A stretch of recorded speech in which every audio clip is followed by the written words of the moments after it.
pension loan program. So siguro po may nakikinig din po ba dito ng mga retiree pensioners natin? Ayan, so shout out po sa kanila. Kasi for our pension loan program, yung mga retiree pensioner lamang po ang aming kumbaga sabi namin, hindi to hindi po to parang sabi kasi na iba, kailangan ba talaga mag-pension loan program kami, ma'am? Hindi naman. Kumbaga, it is an option for you as a retiree pensioner, lalo na ngayon na nasa pandemic tayo, baka medyo kinukulang tayo ng panggastos, di ba? Kesa sa iba pa po kayo pumunta, kesa mag-loan pa kayo sa iba na kinukuha pa yung ATM card nyo at napakalaki pa ng interest, di ba? Kasi ang interest rate ni SS magkano lang po ba? So, same with salary and calamity kanina, anong sabi ni Sir Joven, di ba 10% per annum? Magkano po sa labas? Nagtanong kami, ang pinakamababa is 3.5% per month. So, i-differentiate nyo, no, yung 3.5% kada buwan sa 10% kada taon, di ba? Di hamak naman po na mas maliit pa rin yung kay SSS. At hindi pa namin kukunin yung inyong ATM. Okay? So, sino po ba yung mga pwede dito?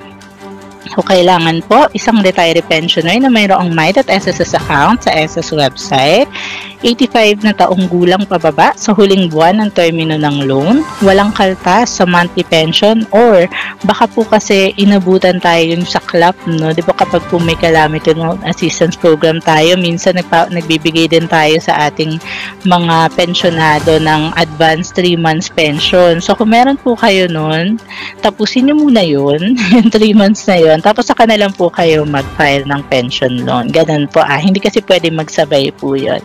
And regular na tumatanggap ng monthly pension at ang status na po ng pension ay active. So siguro kahit na nag-advance 18 months pension tayo, pero ika-20th month naman na ngayon, 21st, ayan. So pwede na po kayo kasi active naman na po yung nakalagay sa pension ninyo. So for the eligibility, ano po yung ibig sa amin sabihin? That must be 85 years old or below at the end of the month of long term.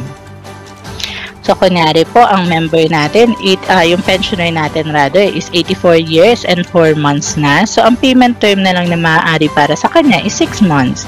Pag 83 years and 10 months, 12 months na lang. Pag 82 years and 10 months or below po, 24 months. Ayan. So, ito na yung pinakamataas na payment term natin. At saka, ang kagandahan po pala nito ng ating pension loan, hindi mo siya kailangan bayaran sa labas. Hindi kayo kailangang mamblema na saan po ba ako magbabayad niyan. Kasi po, ang pension loan natin, it will be deducted automatically on your pension. Pero may matitira pa rin. So, mamaya papakita ko kung paano ko nasabing may matitira pa rin naman sa pension nyo. So, kaya hindi namin kinukuha rin yung ATM nyo kasi every month pwede pa rin po kayong makapag-pension. Ang kailangan lamang po is you have a My.SSS account, must have a current and active mobile number. Diba yan lagi yung pinapaalala po namin, no? Kasi talagang any advisories, no, na gusto namin ipadala sa inyo, mga notifications po, yan po talaga yung pinagbabasihan namin.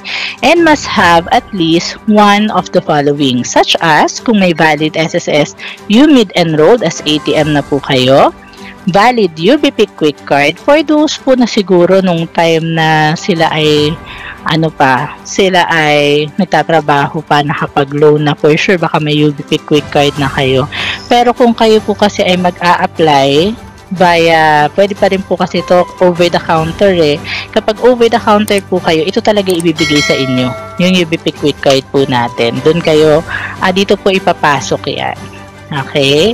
Or valid pension savings account number registered with SSS. So that sabi nga natin, ba't ba kailangan pang mag-visit sa branches na kung kaya naman ang gawin via online. So kung anong mang meron ka dito, lalo na kung may UMID card ka, yan po talaga yung preferred disbursement account namin. So kung wala, pwede po through UBP Quick Card kung meron po kayo nun, or through PesoNet accredited banks natin.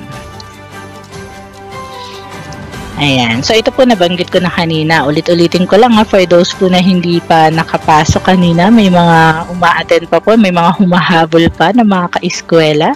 So, for the eligibility, dapat po walang deductions, walang existing advance pension under the SS Calamity Loan Package. Sabi ko nga kung nakapag-avail man kayo niyan, 3 months advance lang naman yan. So, tapusin nyo lang, tapos saka po kayo mag-file ng pension loan.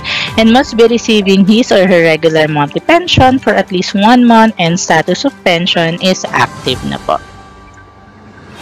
So ngayon, magkano naman po ba ang loanable amount natin? Ayan. So maiinggit po yung mga regular members namin dito kasi po ang maximum loan limit nila is 200,000 pesos sa ating mga retiree pensioner. So yung loanable amount nila, pero hindi ko masasabi na lahat pwede sa 200,000 kasi ang basis namin for the loanable amount, pwede po kasi kayo mamili kung 3 times ba ang gusto nyo, basic monthly pension plus 1,000 additional benefit, so 6 months to pay yun. 6 times the basic monthly pension plus 1,000 additional benefit, 12 months to pay yun. Or gusto nyo po ng 9 times or 12 times and then 24 months to pay naman po yan. Pero sabi ko kanina, 'di ba? Hindi po kayo, kumbaga sabi ko nga po, hindi kailangan kunin yung ATM po ninyo kasi may matitira, may maiiwan pa rin talaga na pension nyo kasi one of our requirements, dapat po may net take-home pension pa rin kayo na at least 47.25% of the basic monthly pension plus 1,000 additional benefit. Kaya siguro iba sa inyo, pag tinatry po ito via online, magtataka ka, bakit hanggang 9 times lang ang pwede sa akin? Ayun pala po kasi kapag 12 times, hindi na siya pasok dito sa namin. Dito po na at least 47.25% ng basic monthly pension mo plus 1,000 additional benefits. So, ang po pwede lang pala sa'yo is hanggang 9 times lang. So, pwede nyo po i-check yan via online kung alin po dun yung loanable amount na gusto po natin. So, for the manner of filing, we have 2 types po ng manner filing. So, first, sabi ko kanina, pwede naman tayo via personal filing. Present nyo lang po any of the following documents to any SSS branch nearest you. So, SSID or UMID card at saka 2 government-issued IDs or documents with photo and signature. Yan lang po ang kailangan. At habang nandun po kayo, bibigyan po kayo ng UBP Quick Card. Ituturo po kayo doon sa aming UBP kiosk by UBP personnel po yan. Okay? Pero sabi nga po natin, kung hindi naman po tayo, kumbaga, ma'am, natatakot nga akong pumunta sa branch kasi syempre, 'di ba? Hindi pa naman po tapos yung pandemic ngayon. So through online filing po yung gusto ko, pwede naman. Sa ngayon po, ang pwede pa lang is through our my.sss facility, yung www.sss.gov.ph o yung siguro familiar na rin kayo sa portal.sss.gov.ph and coming soon yung ating mobile app and self-service express terminal o yung tinatawag natin dating info kiosk. So, paano po ba yung step para po makapag-apply tayo via online? So, first, we need to visit the website and log into your member my.sss account. Natatandaan niyo pa po ba ang user ID and password? Then, next po, hover the mouse cursor over the loans menu. Then, click on apply for pension loan. Next, from the displayed table of computation. So, ito po yung binabanggit ko kanina, di ba? Pansinin nyo po, sa times 12, hindi siya qualified. So, siguro yung 47.25% po, no, nung pension niya, yung net take-home pay niya, hindi na kumas siya dun para po sa times 12. Kaya po, ang pagpipilian niya hanggang times 9 lang. So, pwede siyang mamili kung times 3, times 6, or times 9 po ba ng pension niya ang gusto niyang ma-loan. And then next, check all the details provided in your loan application. Ayan, then click po on the disclosure statement button po to continue. So, isipin nyo po, no, kahit dito po sa ating pension loan, wala pa rin ligtas, no? Meron pa rin kayong makikita terms and conditions. So, hopefully, sa ngayon po, na nakailang attend na rin po tayo doon sa mga webinar, sana po natatandaan natin na kailangan basa-basahin din po talaga natin yan, no? Kasi most of our questions is already indicated na sa ating terms and conditions. Then next po, pag tinik na natin yung I have read and agree to the terms and condition, click naman po natin for the disclosure statement. So you may download or print po para mayroon tayong copy niyan. Pero hopefully po, i-download talaga natin yan ha. Kung hanggat maaari, screenshot mo, i-print mo yan para whatever happens. Sabi kasi nung iba, paano mo pag nagka-problema, no? Parang feeling ko hindi yata pumasok sa account ko. Ayan, yung mga ganyan po. So, may mapapakita po kayong proof na kayo po ay nakapag-pension loan talaga. Then, close natin disclosure statement page. Activate naman po yung Submit Pension Loan button. Then, click natin yung, ito po, Submit Pension Loan. Then, after submitting the application, you will receive a notification that your pension loan has been approved. Ayan na po siya. So, another notification will be sent to their registered email address. Kanina may nakita rin ako sa dyan sa chat na nagtatanong na kailangan ba talaga updated yung contact informations ko. Yes na yes po. Talagang kailangan yung email address, yung cellphone natin, dapat po updated po yan. Okay? At ngayon, medyo mas pinabilis na siya yung crediting of pension loan. Dati 5 working days lang. Ngayon, 3 working days na lang.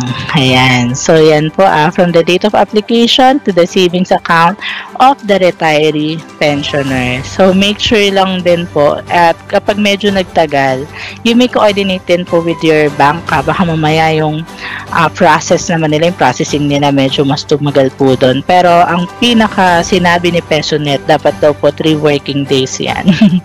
Okay. So, for the loan application, pwede po ma'am na mag-re-apply ako dito. Provided lang po na nakatapos na kayo full payment of the current loan. Hindi kasi tayo pwedeng magbayad ng tulad sa salary loan and calamity loan kanina na diminishing principal balance, diba? Saka sa EDUC loan, hindi pwedeng ganun eh. Kasi po, itong pension loan natin, automatic siyang dinededuct sa pension natin. Okay, kaya hihintayin talaga nating matapos yon. So, full payment po. Then, loan renewal natin may be filed through the SS Digital Services or over the counter. Pero, as advice, sabi ko nga po, kung hanggat maaari, kung kaya naman natin, through online na natin gawin. Kasi, ang alam po namin, pag over the counter po yan, bibigyan na naman kayo ng another UBP Quick Card niyan. May bayad pa yun, I think 25 pesos if I'm not mistaken. Hindi po kay SS na pupunta yun ha, sa bangko po yun. Sila po yun, nanghingi po ng transaction fee na yun. Okay? So, next, for the payment of monthly amortization, it is automatically deducted from the monthly pension of the pensioner's borrower. And first, monthly amortization due is demandable po on the second month after the loan was granted. So, para rin kayo nag-salary loan, no? So, saka lang namin po kayo babawasan dun po sa pension nyo on the second month na po after the loan was granted. So,